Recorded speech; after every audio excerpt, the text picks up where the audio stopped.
আমার লোক, যে দিত না আমার লোক। না হইলে এই দেশে দেখেন 5টা লোক অন্যায় করে, 5টা লোক অন্যায় করার পরে প্রতিহিংসা হইয়া 500 লোকের বিরুদ্ধে মামলা দেয়। এভাবে কি সমাজ চলতে পারে? এগুলো পরিবর্তন করতে হবে। আমার দলের হইলে আমার দলের বাইরে হইলে কেউ তো না, 5জন লোক অন্যায় করে 500 লোকের মামলা দিয়ে দেয়। এগুলো বন্ধ করতে হবে। সম্প্রীতি তাগায় আসতে হবে, এই মানুষের বিপদে পাশে থাকতে হবে।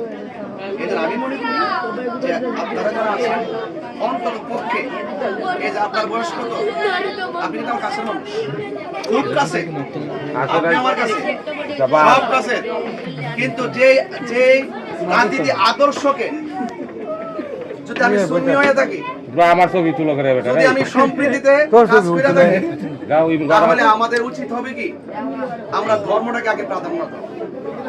আমরা চাই মূল্যবোধের আলোকে দেশটা সাজাই।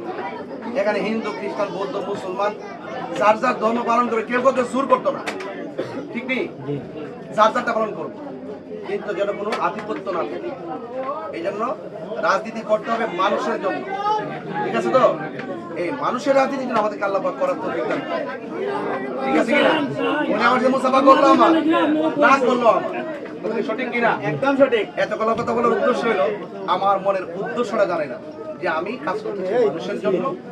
এবং আমার মতন একজন ব্যক্তি যদি এই যে এতগুলো মাহফিল কেটে যাইলাম, আপনি কি মনে করেন যে আমি সেলফি তুলতে আইছি? আমি নামের জন্য আইছি?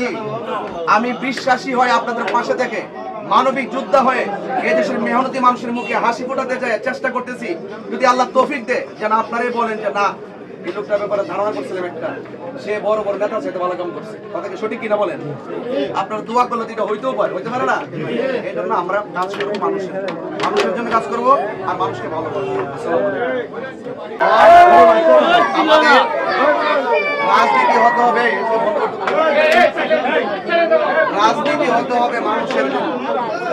তার জন্য রাজনীতি হতে হবে মানুষের জন্য।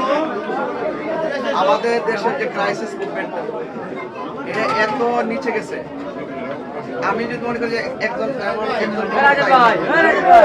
একজন ক্ষমতা আসার পরে মনে করে যে আমার বিরুদ্ধে যারা আছে এরা দিন শেষ, মানে আমার দিন শুরু, এইভাবে বাংলাদেশের রাজনীতি চলে। আমার কথা হলো, যারা আমাকে ভোট দিবে তারাও এই দেশের মানুষ, যারা দিবে না তারাও এই দেশের মানুষ। সঠিক সঠিক কিনা? আমাদের দেশে কি এটা আছে? একবার স্বাধীনতার পর থেকে যে আসে এমন যে আমার পুলিশ প্রশাসন যা আছে দুনিয়া আমার, আর এর বাইরে যারা আছে এরা কোনো মূল্য, এটা প্রতিহিংসা রাজনীতি, ঠিক নেই? কারণ আমার সরকারের পক্ষ থেকে যখন বাজেট আসবে, এই বাজেটটা যদি আমি এই পরৈতলাতে যদি রাস্তাটা করে দিই, আপনি কি করতে পারবেন যে এই রাস্তাটা অন্য দল যারা করে সারা যাইতে পারবে না? নাকি সবাই যাইব? সবাই যদি রাস্তা দিয়ে সবাই নাকি কিনা কেনা? এটা হইল সম্প্রীতির রাজনীতি, সম্প্রীতির রাজনীতি। আমার কথা হলো যে বর্তমান যে রাজনৈতিক অস্থিরতা, এই অস্থিরতা থেকে দূর করতে গেলে দূরত্ব কমাইতে হবে, ঠিক কিনা? আমি আগে গেছি, ভাসপিলের সিদ্ধান্ত কার? আল্লাহর। ওখান থেকে যা হওয়ার তাই হবে। এখন আমার রাজনীতি যদি একজন মুসলমান হিসাবে, একজন মেহমান হিসাবে, একজন আগন্তুক লোক হিসাবে মুসাফা করা যে সুন্নত, একজন যে মুসাফা করা যে এটা যে সওয়াবের কাজ, আমার রাজনীতি যদি ওই সওয়াবের কাজ থেকে দূরে সরাই দেয়, এটা সবচাইতে বড় দুঃখজনক এবং প্রতিহিংসা। সঠিক কিনা বলেন? ফাসফিল পরের জিনিস, বুট পরের জিনিস। আমরা যারে মন দিবে, বহুত হাজার লোক আছে সাথে চলতেছে, বান্ডেল নিতেছে, ভোটটাতেও সারা করবে তারা। এটা সঠিক কিনা? যে রাজনীতি আমাকে মুসাফাকে থেকে দূরে সরাই দেয়, আর যে রাজনীতি মোয়ানাকা থেকে দূরে সরাই দেয়, যে রাজনীতি মসজিদের মধ্যে যাওয়ার পরে বৈষম্য সৃষ্টি করে, তো এই রাজনীতিটা এটা ভালো সংস্কৃতি না, ঠিক কিনা? আর আমার ব্যাপার আপনারা তো ভালো করে জানেন কিনা? আমি আপনার কাছে 22 বছর ধরে চলাফেরা করি কিনা? আমি কি নতুন? আমি ধর্ম নিয়ে কাজ করছি।